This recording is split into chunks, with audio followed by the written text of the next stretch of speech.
We're going to see more and more people wake up to the reality that regardless of what the spin doctors say on the mainstream financial press, things are not really better. There really isn't a recovery going on, and that there's only a solution. And the solution starts with the change that you can make on a personal basis. And that means for most people to acquire hard assets that are totally outside the banking system.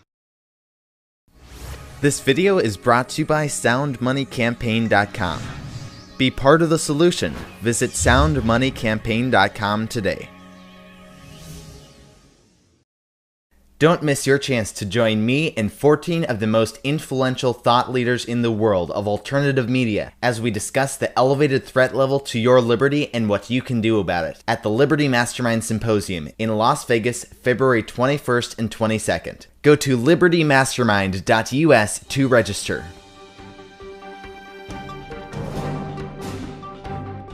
Hey everyone, this is Elijah Johnson with FinanceandLiberty.com, and back with us today is silver expert David Morgan from the Morgan Report. David, thank you so much for joining us today. My pleasure. Now that 2013 has ended, let's review a little bit about the silver market and gold market in 2013. They both fell around 30%. What is your perspective on the precious metals action in 2013?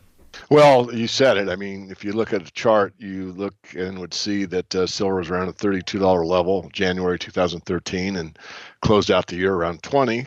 And gold was about the $1,700 level and closed out around the $1,200 level. So what we saw was overall a steady decline in the two metals throughout the entire year. And for 2014, which I'm sure you're going to ask me, I expect to see a real rebuilding process. So I think that both the metals could probably recover back in a year's time or less to where they were at the beginning of 2013. So I'm looking for silver to be like in the 30 to 34 range sometime during the year, and gold to be well above 1550 and up toward probably the $1,700 level. That's about the best I'm looking at, with the caveat that there are so many, black swans flying around. As I say, I stole that from Ned Needler Leyland at one of his conferences, but that is true. And because of that, there's no real forecasting that can be done without at least acknowledging that we have so many unknowns out there that something could take place that would start a rush into these metals, and they might just, not look back. So I know a lot of people bought gold and silver in 2011 when gold was around $1,900 an ounce and silver was, above 40, near 50. When do you see them finally getting back to those kinds of prices? I think you're going to see that in 2015, and then somewhere either, it's hard to forecast these things, but I'll be consistent. And I have moved the date out. So those that say, well, David, wait a minute, you said, back in 2000 that you thought, it might only go 10 years. And at that time I said it might, but might doesn't mean it would. Anyway, 2016 to me is the magic year. 2016, maybe as late as 2017, meaning that whenever these metals do start into their new highs, so 1900 for gold and 48 for silver, you will see an acceleration once they breach those levels and maintain them. You might get some resistance at those levels, and I'm pretty certain the powers that be will probably do whatever they can to sell as many derivatives as they possibly can to try to quell the market, but it won't work at some point. So the idea is that you will get an acceleration in the move, and it could last quite some time. I mean, it's not going to last years and years, but it could last months. So you could see, for an example, gold from 2,000, 3,000, 4,000, 5,000 in 6 to 9 months type of thing.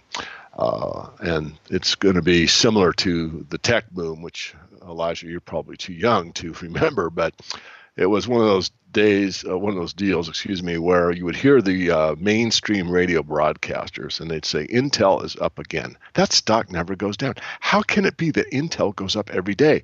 Well, that's what you'll hear about gold and silver. You'll hear, oh, gold's up again. Hasn't it been up 10 days in a row? What happened? Oh, yeah, corrected last Tuesday. It was off $20, but the next day it was up 50. These type of things. And that's going to take place. When? No one knows for sure. My forecast is it won't be till 2015, probably third quarter, and then into 2016.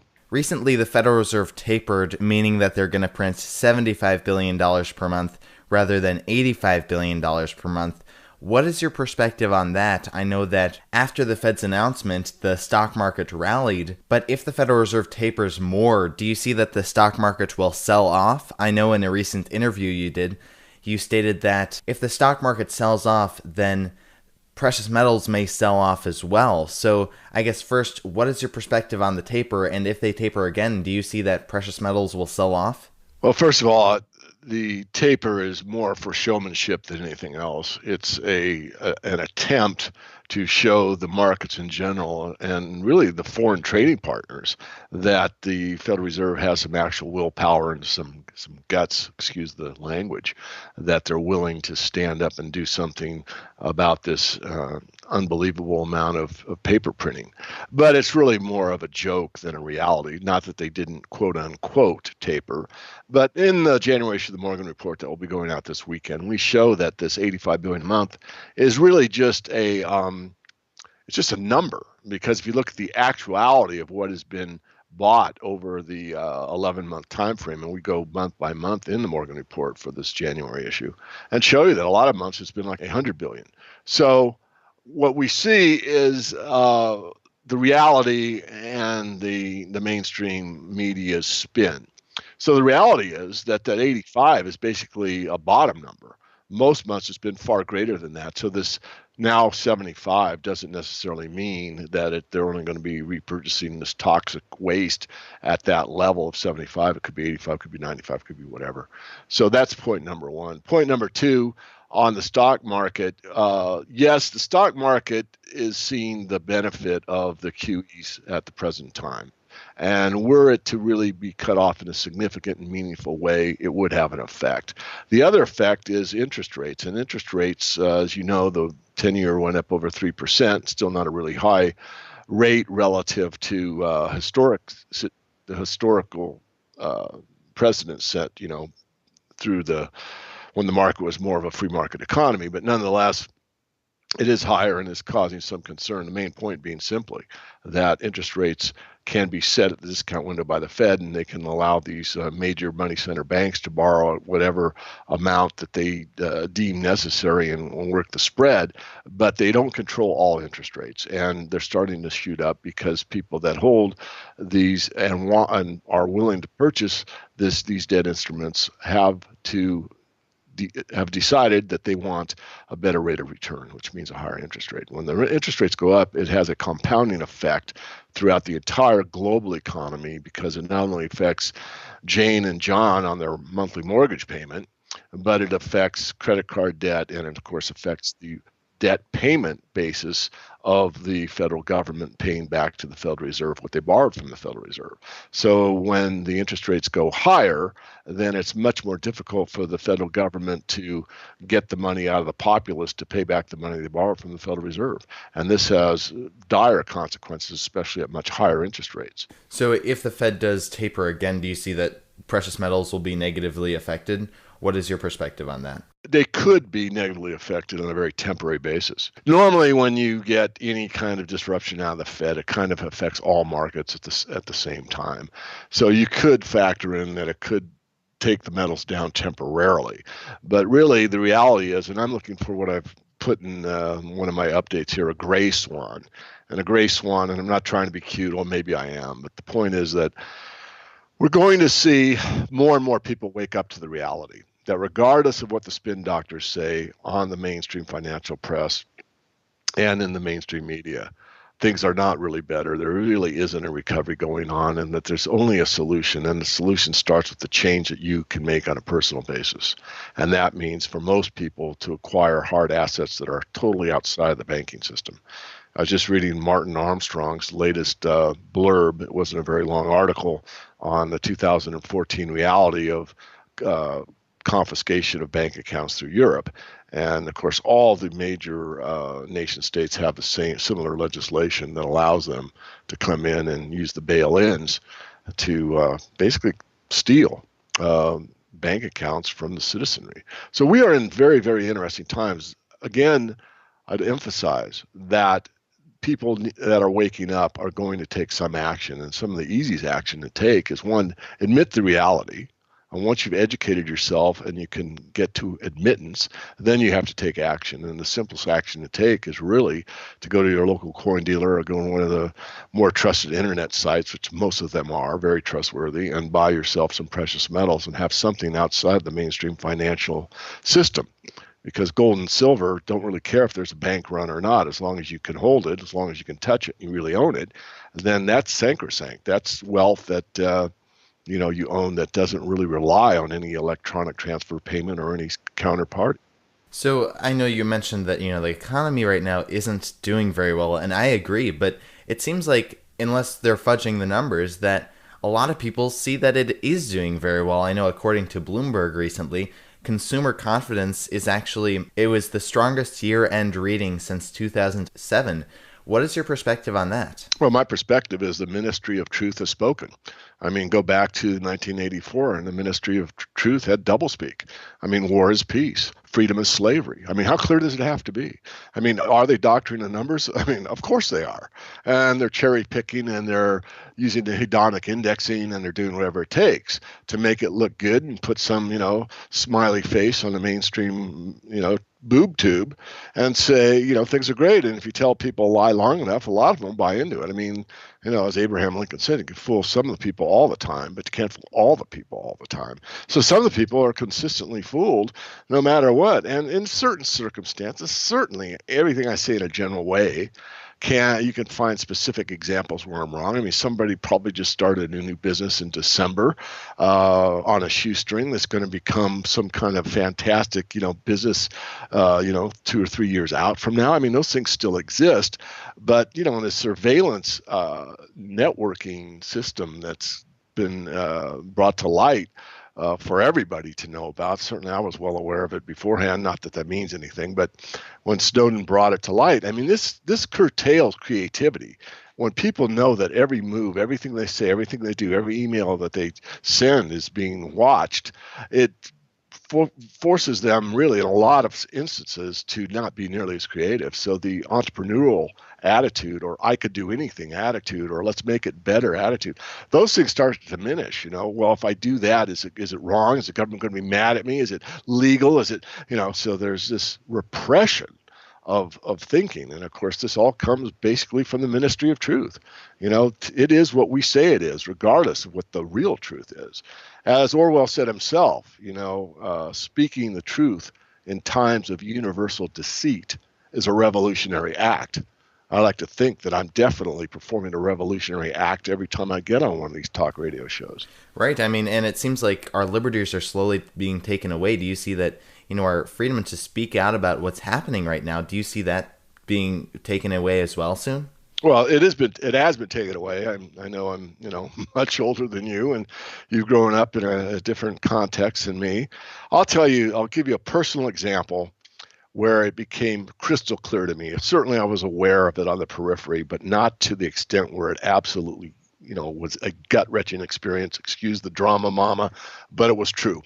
I was down in Miami, Florida with the late Harry Brown, who was the Libertarian candidate for the United States president twice. And Harry and I were doing interviews with the third-party candidates.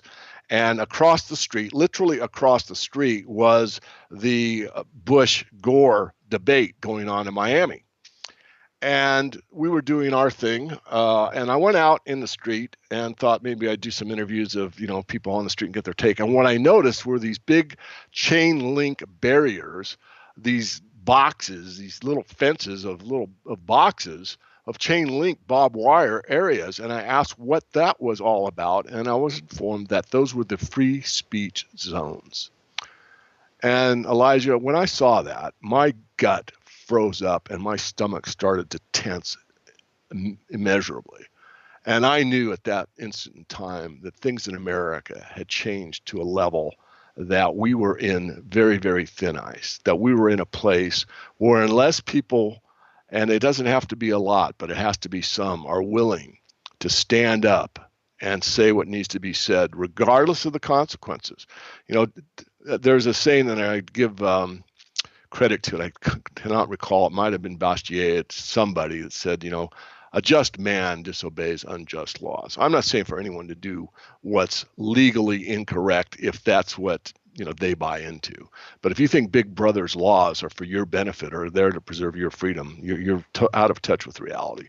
So an unjust law would be that you have to step into one of these rings of chain link fencing in order to say what you want to say. I mean, just think of how humiliating that is. That's like being an animal, for crying out loud. When, you go back in to, my era when I was quite young, and, Martin Luther King was out there on the streets with whites and blacks saying, things aren't right. Let's look at what's going on here with the civil rights, and let's get this thing straightened out. And they were free to do that. Yes, there was some, police interference from time to time, but normally it was there to just make sure it was a peaceful demonstration and count the number of people and that type of thing.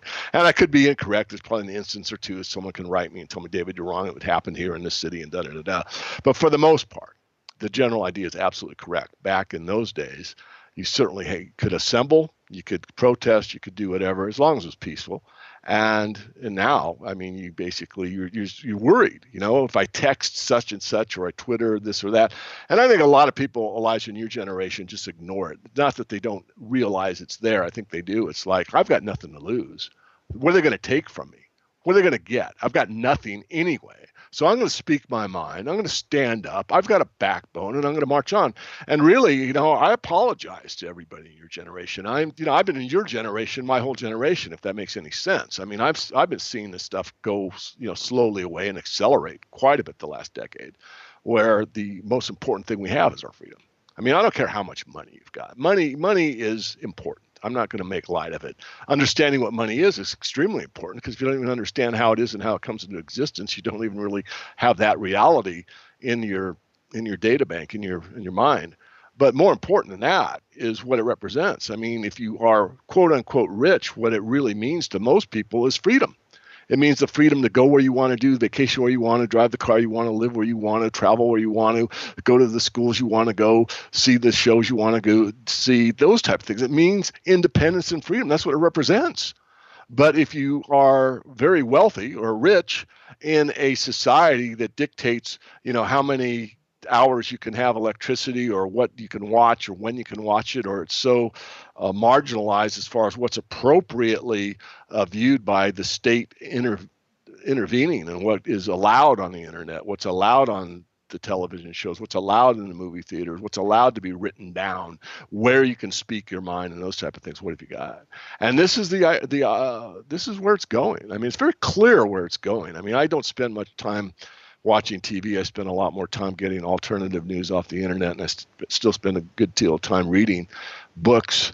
And these things are very, very perplexing to me, not only as an individual and someone that's, for the most part, libertarian-minded, but certainly liberty-minded, freedom-minded, but for my daughters, for your generation. And I think that you guys, you meaning your generation, are the ones that are willing. And I think part of it has to do with the fact that you don't have much to lose. I mean, you have everything to gain and nothing to lose, to stand up and say, no, ministry of truth, you're full of it. Right. I mean, I totally agree. I mean, freedom is one of the most important things we have. And I've talked with a lot of my other guests about this is, what are some ways that people can, protect their freedom? I guess financial freedom would be, own gold and silver, real money, protect yourself from the corrupt financial system and just the devaluation of the dollar. But what are some ways that people, what is your take on that, and how people can protect their freedoms? I think the most important thing is to speak the truth. And so it's asking the right questions. And you're not going to appeal to everybody, because some people are so lost in the, what the latest, iPhone is, or what the latest video game is, or whatever, that they really are not concerned. But there are people, and I'd say almost everybody really at some level. It's just that these things have been buried by the way the society has been structured with what's going on. But I would encourage you to ask the right questions of everybody that you interface with. And you can tell very quickly whether they're interested or not, but ask them, I mean, I used to ask stuff like, Do you know the Federal Reserve isn't federal? And people look at me like you're out of your freaking mind. Of course, now it's pretty common knowledge, and that's because of the alternative media. And Ron Paul certainly had a great deal to do with that. But when I was your age and told people the Federal Reserve was a private banking corporation, I mean, they wanted to, they went ballistic. It's like, oh, you're nuts. You're out of your mind, and without doing any research whatsoever. I was a pretty big fan of Eustace Mullins that wrote Secrets of the Federal Reserve, which was really the basis for Creature from Jekyll Island that my friend did more recently. But so I think, it always comes back to the individual. I mean, people say, well, what can I do? One person can't do that much. And the fact is just the opposite. I mean, look what this guy Snowden did. I mean, one man woke up a world about the NSA. And so that is one person making a huge change. So I would say get out there, and it doesn't have to be something that you do like with great fervor. It just has to be part of your daily dialogue or weekly dialogue. Just commit to yourself. This week I'm going to talk to 3 people I don't know randomly when I'm at the coffee shop or a grocery shop, or whatever, and ask them these, a couple of questions. Is the Federal Reserve federal? Do you think the government's working for you or against you? Do you think the government is there to protect our freedoms, or do you think they're to give us our freedoms? I mean, just basic things to get people to think. The biggest problem, in my view, I mean, there's so many, but one of the biggest problems is the way that education is taught. There's no education given anymore. The most important thing you can teach anyone is how to critically think, question everyone, question authority, question me, question everything. But come to your own ability to deeply think, critically think, learn logic, learn why some of these social constructs under socialism don't work. Study, read, listen. Better yourself. I mean, there's a lot to be said about what goes on in the inner dialogue in the heart of men and women that we in the West especially have lost touch with, that determines what you really are. I mean, if someone is really real, and I'm getting philosophical here, but I'll continue, the external doesn't matter that much. I mean, you can take away somebody's property or whatever, not that that's the right thing to do. But if the core individual is so strong and their individuality is so well made and their character is beyond reproach, you've really taken only a thing from them. But their entity, their reality, what their spirit is, lives on. And that's the kind of people you see statues to. You don't see statues to people that made the most money in the stock market or people that did this or that. You see statues to people that had, great heart, great intellect, made a change, were willing to go against the mainstream. This is what we need. We need people that are willing to stand up and say, look, this is not right. This is where we need to go. And that starts the individual. If you just go along to get along, you're going to get what you deserve. And what you deserve is, or what the elite think you deserve, is something that is, in my view, something that will be resisted when it becomes too late to resist. Well, David Morgan, it was a pleasure to have you on the show today. Before we let you go, are there any last thoughts you'd like to leave with our viewers? Yeah, I'll say, Cheryl, last thought. This is my first interview for 2014. I can't think of a better one. I admire you a great deal and what you've done in your homeschooling and meeting your parents the last time I saw you. So a lot of kudos to you. And I think for the New Year's resolution, certainly not going to tell anybody what to do or how to live their lives.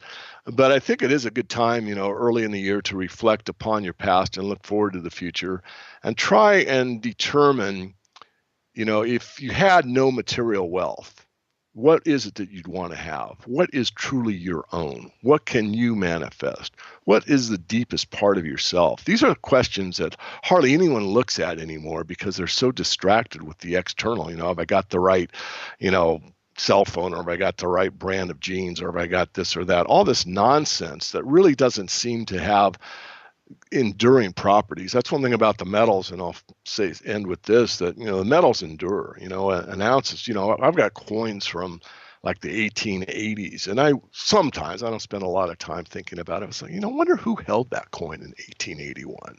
I wonder who the first person was that had that. I wonder what that represented to them as far as wealth or work. How much work did they have to do to get that? Those type of questions. I mean, something, and I'm off on a tangent, but let me wrap up by saying, I truly wish the best for everyone, always and everywhere. But to have that, it isn't something that you get externally. It's something that you promote internally. All right. Well, yeah, it was great to meet you also at the Liberty Mastermind Symposium. And I know another one is coming up in Las Vegas, February 21st and 22nd. They can sign up at libertymastermind.us. Did you want to share with the viewers any things that you might be talking about there? I've been thinking about it a great deal and continue to do so, possibly about how to do a revolution. But a revolution of intellect, not a revolution of guns. How we would take down the establishment, and humor is very important. You start getting people to laugh at how ridiculous their stuff is. I mean, this ministry of truth, hey, look at unemployment's down again. Yeah, well, you just took 1.5 million people off the rolls. That's why it's down. So yeah, I'm thinking about that, a proposal of what it would take and what you would read and what you would have to learn to formulate a way to do a peaceful revolution, or as Ron Paul used to say, evolution. All right. Well, once again, David Morgan, I really wanted to thank you once again for your time. And where can people find you on the internet? The best place is the website. If you lose everything else or you're listening to this while you're traveling, type in David Morgan Silver into Google and it'll pop up most of my work. You can go to the website, which is silver-investor.com. The YouTube channel is Silver Guru, and the Twitter feed is @SilverGuru22. David Morgan from the Morgan Report. Once again, thank you so much for joining us today. Thank you for the time. Go to financeandliberty.com and subscribe for free for more interviews and financial insight.